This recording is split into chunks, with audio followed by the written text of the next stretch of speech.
All right, this is week 21, outlook number 2. Let's get started with the British pound.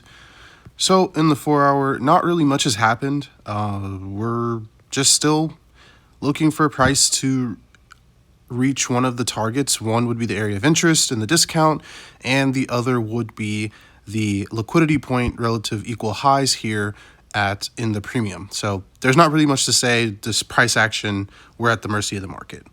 All right, gold, same thing. NASDAQ, we performed a liquidity draw, actually. And let me go down to the 4 hour time frame.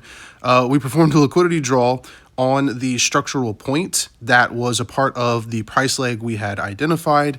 So because we performed a liquidity draw, that means we will be looking for a price to continue higher. And we liquidity draw the structural point. So if this does continue higher, then we will be looking to target the high here. And so all we did was shift our liquidity or shift our structural point from where it was to now here. So that's where our new structural point is. And so what we would be looking for is not unwillingness, but continuation, because we still are in a bullish run because we have not broken structure. We just performed a liquidity draw, which is just a shift in structure. So like I said, we will now be looking for price to target the all-time high consequently, which is the high of this price leg. So that's what we're looking for. The counter narrative would be for this to fail in unwillingness. And then if we do start moving and break structure of this new structural point, then we will transition from a bullish run into a bullish range. All right, on to the Dow Jones. So the Dow Jones has decided to pull back again.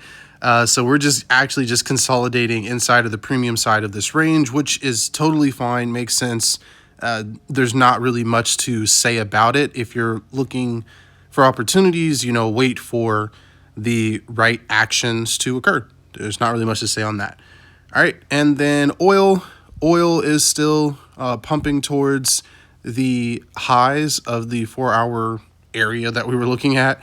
Really not much to say that. It's basically in a standstill now that the war is really becoming less mainstream. It's becoming part of the regular activities and news and stuff. So now we're just consolidating. So it had its period of volatility. So unless something crazy happens outside of the price action perspective, this is just going to chop.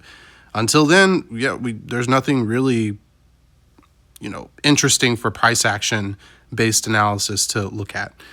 All right, and then live cattle futures, pretty much same thing. All right, so that's it for week 21 outlook number 2.